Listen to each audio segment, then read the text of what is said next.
Hi everyone, welcome back to the Get a Brew Champ.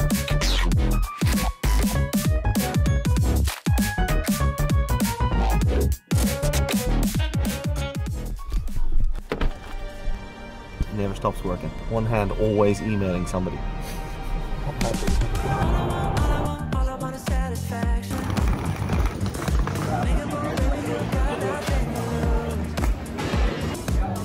Just doing some emails.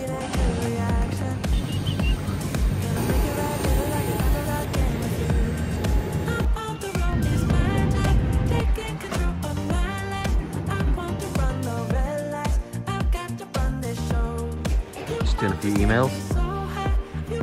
I mean, if that's not a drug dealer car, if only we had someone to put on the back. I'm just get out of that space. You know, it's like when you're driving a new car, it takes you a minute getting.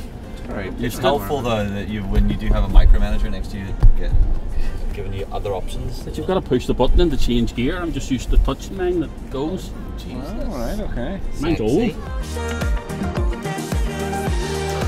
We're in Antwerp, outside of Cathedral. We've an Airbnb, hopefully a few minutes down the street. We've Darren trying to figure out how to put the car in reverse. Then we're going to get some food and get the well-renowned Belgian beer just to put us off to sleep. Johnny picked the Airbnb. It's actually quite nice, to be fair. You wouldn't know it from here, but obviously the three of us are really into Harry Potter. So this is a Harry Potter themed. Wingardium Leviosa. Oh my god. Gryffindor! That looks like a different type of room.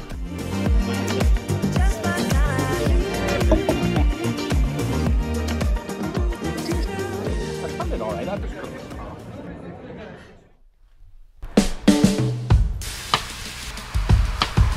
Very nice police officers. We parked where we thought we could park, where it says you absolutely can, but they were like, no, this is the actual official sign saying you can't park there at certain times of the day. You can say east, just say left or right. Tell me east or west. I don't know where east or west is.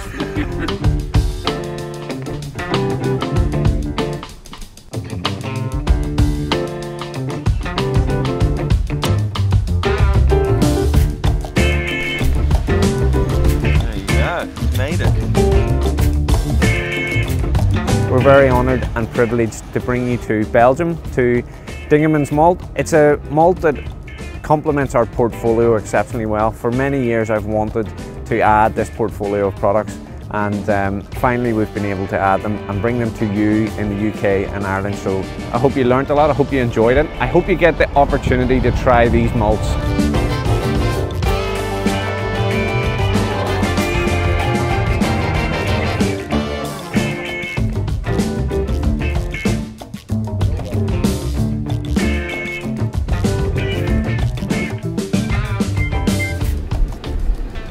Email there, yeah. What a great experience, what an incredible tour we had at Dingemans Malt. Now we're just popping into the car to head into Antwerp to get something nice to eat. Maybe even have a few beer. Maybe even a brewery tour? Let the hair down. Maybe even maybe even go into a brewery. Left and try to find our way back to the hotel. It's Darren's first time driving this time.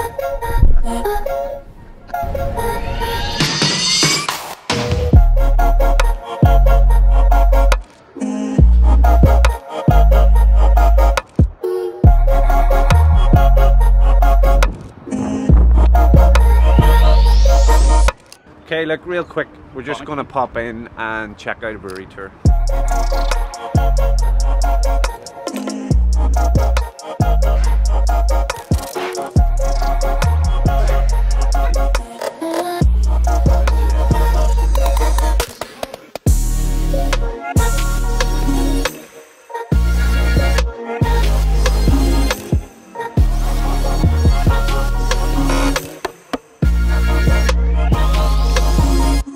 We've come into the tour. It's a very well laid out tour. You can see a lot of it's very commercially orientated towards tourism, but this is the first view we've got of the actual brew house. So you can see here, not a lot of people will be familiar with what this is, but it's a mash filter. So you can see the mechanical arm going in there, and then all the different plates. This just means that they can extract absolutely everything out of the malt. So the extraction rates and the efficiencies are the highest that you can possibly get. Small scale brewers don't usually have these. We do have one example in Ireland that has a mash filter, which is Whiplash Brewery. You've probably heard of them in Dublin area. But this particular one, large scale mash filter, allows you to get all the sugars out of the grain.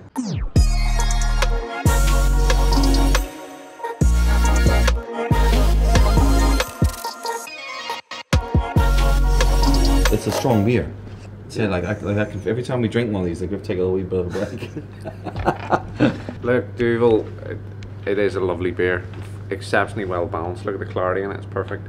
And it's very aromatic, but not aromatic from what you would be used to in terms of like IPAs or New England IPAs. It's aromatic with the ester profile and the phenolics coming from the yeast. But delicious beer, but like we're having a few of these, but you keep having to stop and recharge, have a bite to eat, a bit of water, paracetamol. Some starches.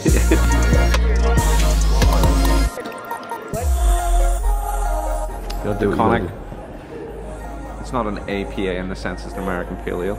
It's an Antwerp Pale Ale, 5%, full of malt flavours and a lot of yeast esters coming off it. Beautiful. Cheers.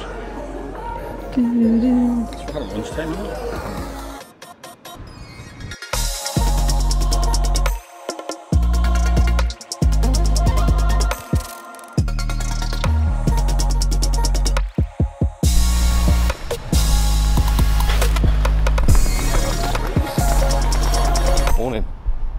Day 3. I'm excited about this one today. We're going to a Trappist Brewery.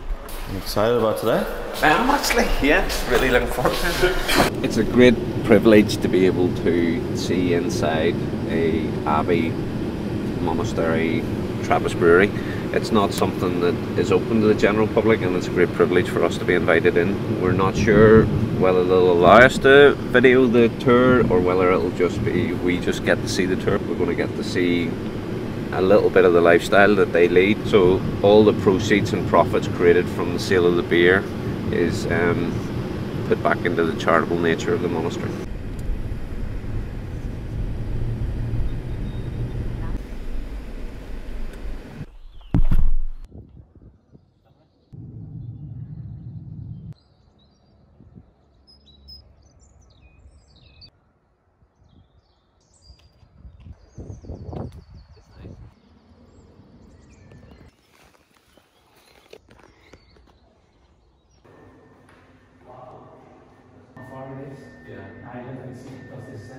You open this and you can go in.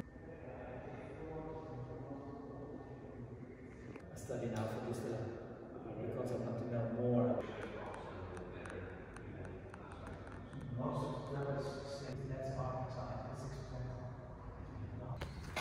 That was impressive.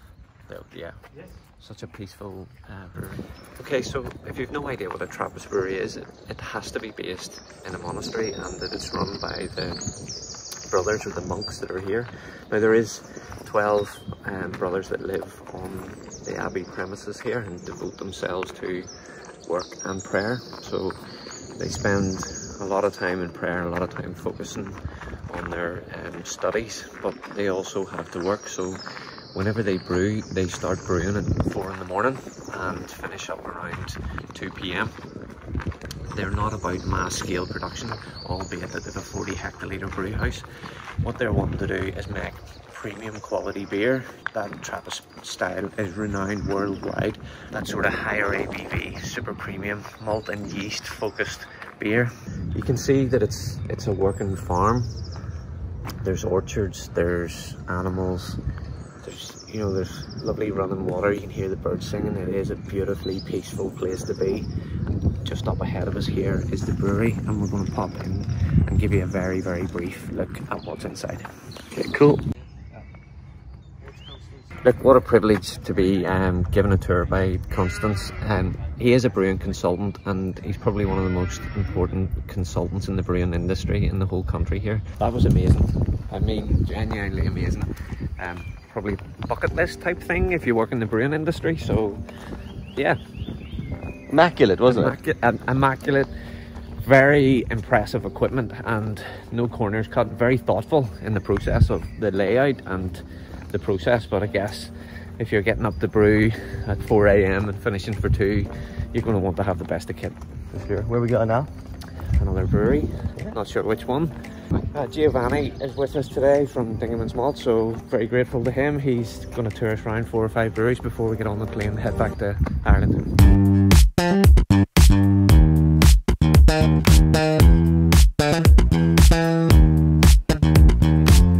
And we're trying to, so it takes time to brew. Okay, so back in Belgium, quick pit stop at Morselar Brewery. So we'll take a very quick rundown, let you see the brew house. So look, this is a really cool, interesting space. Like an old warehouse that's got artists here, performers, it's got a brewery. So you can see that they've got a hot liquor tank on the left here, an old dairy tank converted into a mash, and also doubles up as a whirlpool, and then a kettle here, so the kettle's gas fired, and you can see the extraction going out through. Glycol cooling coming through the wall with a chiller outside into several pressurised fermentation tanks, and they've been using their homebrewing skills to adapt these by putting the Armaflex around and then wrapping tight with the just black shrink wrap. Clearly a labour of love. If you can see, this is quite clever actually. Little bottle rinsing station, everything hand bottled, so beer's transferred into the bright tank and then bottled. Secondary fermentation, I think, is critical to their higher ABVs and malt driven beers. Okay, look, really cool space. Let's give you a quick look around and then we'll go and try a beer.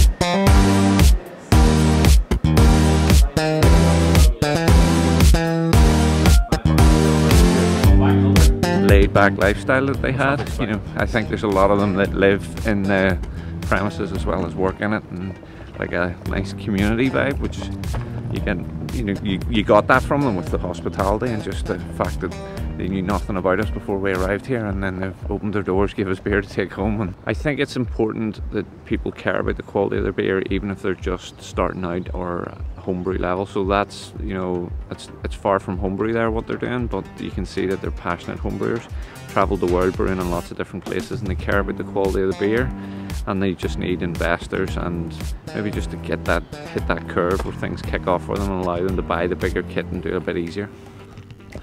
Right, some food here. Just get a wee email done real quick.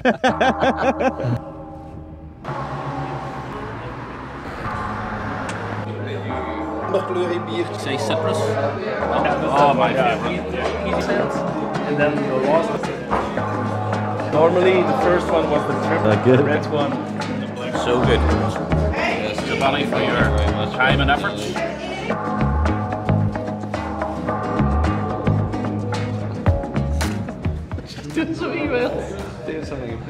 Brewery hit anchor, next up on the tour, so we've booked ourselves in for a tour around the premises here. We've had a lovely lunch here and a couple of samples already, and now we're going to go and see the brewery and drink some more beer. So, it's one seat. One seat.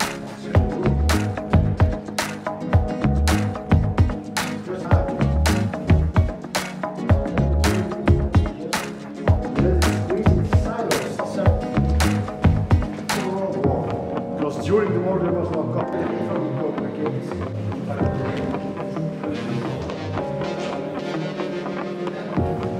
Find another seat.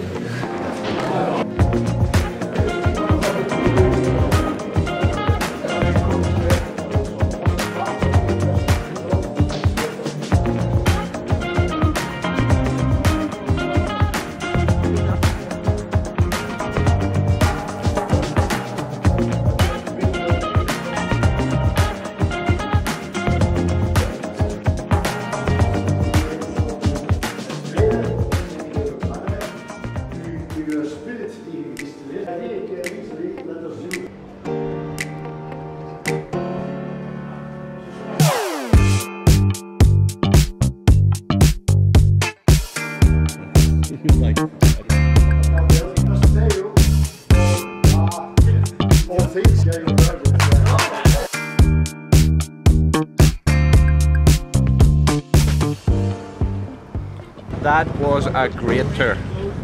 Great tour guide, great location, great beer, presents to take home. Yeah. 15th century, lots of history, independently owned, 5th generation now.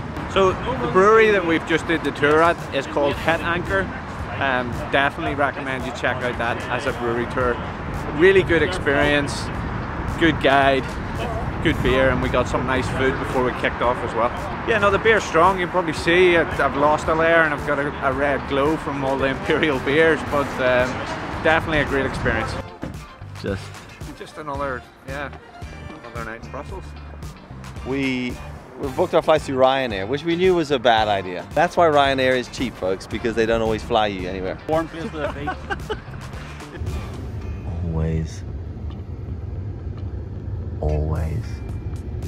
Always get to be emailing. So, some very heavy breathing going on over here. Long story short, they are having a strike out of anything connected to Belgium, which is where we are. Cancelled. Just cancelled. No, we'll restructure it and send you somewhere.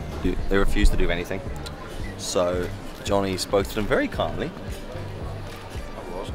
Darren sorted out coffees, and we eventually got speaking to someone in Ryanair. That's a good point. That's a good point. Yeah. I wasn't just the driver on this trip. We wish he wasn't. We wish he wasn't. Darren sorted it out first, and then tagged Johnny in, and then Johnny got hung up on. Ryanair just hung up the phone. Yes, sir. After 20 minutes. Hung up on it, just like this. Sir, we could, if you could get, and that was it, done. So we just booked another flight with Aer Lingus for £250,000, flying us home on a fucking gold horse, I hope. Getting on a plane, we hope. Nearly. Lads got through security, through border patrol. Border control? I don't know. Passport checks. Getting a few emails in there. The lads are waiting. Couldn't be bothered waiting. 2 minutes. Rushed onto the plane. Just me standing here now.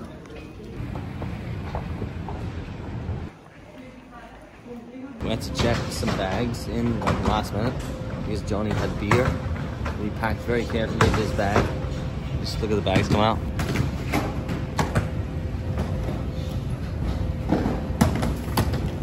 Balls of beer in there somewhere.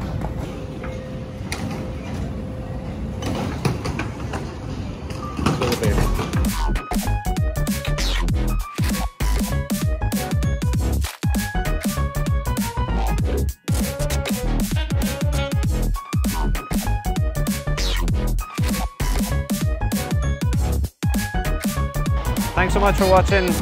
Happy brewing.